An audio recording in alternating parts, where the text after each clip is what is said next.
கடந்த முறை இந்த தொண்டர் உரிமை மீட்பு குழு அவங்க ஒரு பெரிய மாநாடு போட்டிருந்தாங்க. ஆவேசமாக பேசியிருந்தார் திரு ஓ பன்னீர்செல்வம். திருத்தல அப்படின்னா 15ஆம் தேதிக்குள்ள திருந்தலைன்னா திருத்தப்படுவீர்கள் அப்படின்னா சொல்லியிருந்தாங்க. 234 தொகுதியிலையும் நாங்க வேட்பாளர்கள் போடுவோம், அந்த மாதிரி எங்களை செய்ய வச்சிடாதீங்க, தனி கட்சி அப்படின்லாம் தான் பேசப்பட்டுச்சு. பன்னீர்செல்வமும் அதை ஆமோதிச்சிருந்தார்.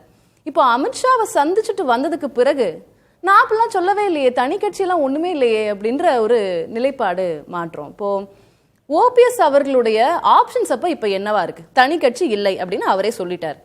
இனி இபிஎஸோட அதாவது இணைவா, தாவேக்காவா, திமுகவா, இப்படி நம்ம கண்ணு முன்னாடி நிறைய ஆப்ஷன்ஸ் இருக்கு, நிறைய இதுல கோணங்கள் இருக்கு. அவருக்கான ஆப்ஷன்ஸ் என்னன்னு நீங்க பாக்குறீங்க? நிச்சயமா இப்ப ஓ பன்னீர்செல்வம் அவர்களுக்கு 3 வாய்ப்புகள் இருக்கு. நீங்க சொன்னது போல ஒன்று திமுக, இன்னொன்று தாவேக்கா, இது எல்லாத்துக்கும் மேல அதிமுகவுக்குள்ளேயே மீண்டும் ஒரு இணைவு அப்படிங்கிறது. ஆனா அதுக்கான சூழல் இப்போ நெருங்கி வர்ற மாதிரி தான் நிறைய வாய்ப்புகள் தெரியுது.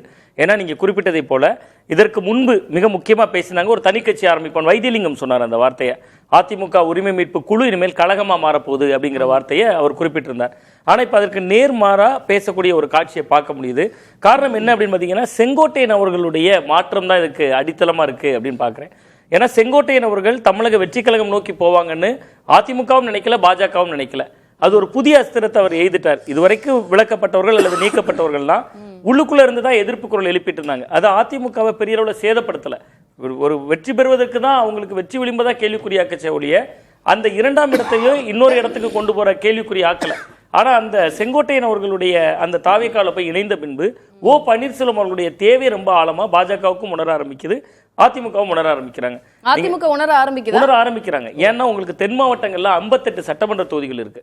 இந்த 58 அந்த தேவையை உணர்ந்திருந்தாங்கன்னா கிட்டத்தட்ட 3.5 வருஷம் இருக்குமா? இப்ப இவ்வளவு நாட்களாக அவங்க அதை உணர்ந்திருக்க மாட்டாங்களா? செங்கோட்டையன் போனதுக்கு அப்புறம் தான் உணர்ந்திருப்பாங்களா? அதுதான் இப்பதான் இவ்வளவு பிரச்சனைகளுக்கு பிறகு இவ்வளவு ego clash, below the belt எவ்வளவு விமர்சனம் மாத்தி வச்சிருக்காங்க. இதுக்கப்புறம் இபிஎஸ் தயாரா இருப்பாரா என்ன? இல்ல அதுதான் இப்ப உங்களுக்கு அமித்ஷா அவருடைய அழுத்தம் இப்பதானே வரப்போகுது.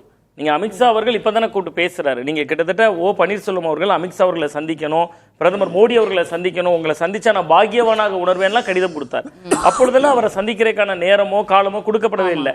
ஆனா இப்ப அமித்ஷா அவர்களே அழைத்து ஓபிஎஸ் அவர்களை சந்திக்கிறார், நேரம் கொடுத்து கூப்பிடுறார். இதுக்கு பின்னாடி என்ன பின்னணி அப்படின்னு நான் யோசிக்கிறேன். 3 வாய்ப்புகளுமே இருக்கு. இப்பவுமே ஓ பன்னீர்செல்வம் அவர்களுக்கு 3 வாய்ப்புகள் இருக்கு. எடப்பாடி பழனிசாமி அவர்கள் சம்மதிச்சிட்டார் நான் சொல்லல, அமித்ஷா நெருக்கடி கொடுக்கிற இடம் நோக்கி அந்த இடம் நகர்ந்திருக்கு அப்படிங்கிறேன். என்னன்னா மிக முக்கியமா 58 தொகுதிகள் இருக்கு தென் மாவட்டங்கள்ல. அதுல மொத்தமா 18 தொகுதிகள்ல தான் கடந்த தேர்தலில் அதிமுக கூட்டணி ஜெயிச்சிருந்தாங்க. அந்த 18 தொகுதிகள்ல 12 தொகுதிகள்ல முக்குளத்தோர் சமூகத்தை சேர்ந்தவர்கள் தான் ஜெயிச்சிருந்தாங்க. அப்போ ஓ பன்னீர்செல்வம் இவ்வளவுக்கு கடந்த முறை கடுமையான பிரச்சாரங்கள் எதுவும் முன்னெடுக்கல. காரணம் என்னன்னா உங்களுக்கு 10.5% இடஒதுக்கீடு, முக்குளத்தோர் கிராமங்களுக்குள்ள அந்த ஊர்களுக்குள்ளேயே போய் அவர்களால் பேச முடியாத, பிரச்சாரம் செய்ய முடியாத ஒரு நெருக்கடி. டிடிவி தினகரன் தனியா அமமுக போட்டியிட்டார், சசிகலா அவர்கள் கட்சியிலிருந்து விலகி நின்றாங்க. அப்போ ஓ பன்னீர்செல்வம் அவர்களுக்கு ஏராளமான நெருக்கடிகள் இருந்துச்சு.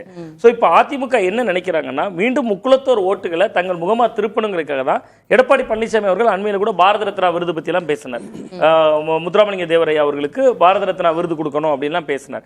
அப்போ ஓ பன்னீர்செல்வம் மீண்டும் உள்ள வந்தாருன்னா இந்த ஓட்டுகள் எல்லாம் கொஞ்சம் சிதறாம தென் மாவட்டங்கள்ல கட்சியை கொஞ்சம் பலப்படுத்த முடியும் அப்படின்னு அமித்ஷா அவர்கள். கூட்டணியில பாஜக தலைவராக நயினார் நாகேந்திரன் இருக்கிறார், அதெல்லாம் அவங்களுக்கு எந்த பலமும் இல்லையா?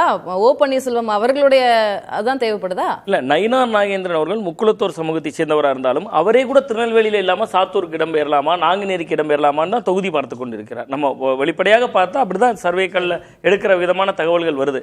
அவருக்கும் அந்த சமூக மக்கள் மத்தியில் செல்வாக்கு இருந்தாலும் ஓ பன்னீர்செல்வம் என்பவர் முதல்வராகவே இருந்தவர். நான் இதை இப்படி கேட்கிறேன், எனக்கு திரு ஓபிஎஸ் அவர்களுடைய ஆப்ஷன்ஸ் நம்ம பேசுறதுனால ஏற்கனவே செங்கோட்டையன் தாவேக்கு போயிட்டாரு, டிடிவி தினகரனுமே ரொம்ப விஜய்க்கு ஆதரவான ஒரு நிலைப்பாட்டை தான் எடுக்கிறார். இப்போ செங்கோட்டையன், டிடிவி தினகரன், ஓபிஎஸ் இவங்க எல்லாமே பசும்பொன்ல சந்திச்சாங்க. இப்போ ஒருவேளை செங்கோட்டையன் முன்னாடி போவாரு, அடுத்து இவங்க எல்லாம் சேர்ந்து விஜயோட ஒரு கூட்டணி உருவாக்குவாங்க, இப்படி எல்லாம் பேசப்பட்டது. அப்புறம் இந்த கழகம் தொண்டர் உரிமை மீட்பு குழுவ கழகம்னு சொன்னாங்க. இப்போ அதை கட்சியா மாற்றி அதை ஒருவேளை என்டிஏல இணைச்சா கூட அதுவும் ஒரு ஸ்ட்ராட்டஜிக்கலா ஓகே தான். இப்போ ஏன்னா இபிஎஸ் அவர்களுக்கும் அது பிரச்சனை இருக்காது, இவங்களுக்கும் எல்லாத்துக்குமே ஒரு சாதகமான ஒரு சூழல், அப்படிலாம் வாய்ப்பு இல்லையா? இணைவு அப்படின்றது நகர்த்துவாங்கன்னு நினைக்கிறீங்களா? இணைவை நோக்கி அமித்ஷா அவர்கள் சில அழுத்தங்கள் கொடுக்கலாம். நீங்க நம்ம வெளிப்படையாக பேசுவதாக இருந்தா சொல்லலாம், அந்த கூட்டணி உறுதி செய்யப்படுகிற பொழுதே அதிமுகவோட உள் விவகாரங்களில் தலையிட மாட்டோம் அப்படின்னு அமித்ஷா அவர்கள் குறிப்பிட்டார், சொல்லியிருந்தார். ஆனா இன்னைக்கு உள் விவகாரங்களில் ஏன் தலையிடாங்கன்னா செங்கோட்டையன் அவர்களுடைய நகர்வு தான் இதுக்கு மிக முக்கிய திருப்புமுனை அப்படின்னு நான் பார்க்கிறேன். ஏன்னா இதை விட மிக முக்கியமா ஓ பன்னீர்செல்வம் அவர்கள் வந்தாங்கன்னா அந்த இணைப்பை வந்து எடப்பாடி பழனிசாமி அவர்களும் ரொம்ப எளிதா எடுத்துக்க மாட்டாங்க. நீங்க இன்னைக்கு அவங்களுக்கு ஏகப்பட்ட கண்டிஷன்ஸ் வைப்பாங்க, இவங்க தரப்புல இருந்து வைப்பாங்க, வேட்பாளர்களை நீங்க கேட்க கூடாது, உங்களை மட்டும்தான் உள்ள எடுப்போம், இன்னும் சொல்ல போனா தென் மண்டலத்துல நீங்க தான் இந்த வெற்றிகளுக்கெல்லாம் பொறுப்பா இருக்கணும் என்பது உள்ளிட்ட நிபந்தனைகள் வைக்கலாம். பட் எடப்பாடி பழனிசாமி அவர்களுக்கு இது அழுத்தம் தான் கொடுக்க முடியும். சம்மதிக்கிறதும் சம்மதிக்காததும் எடப்பாடி பழனிசாமி அவர்களுடைய கரங்கள்ல தான் இருக்கு. அப்படி சம்மதிக்கலைன்னா நிச்சயமா ஓபிஎஸோட முடிவு திமுகவை நோக்கி இருக்காது.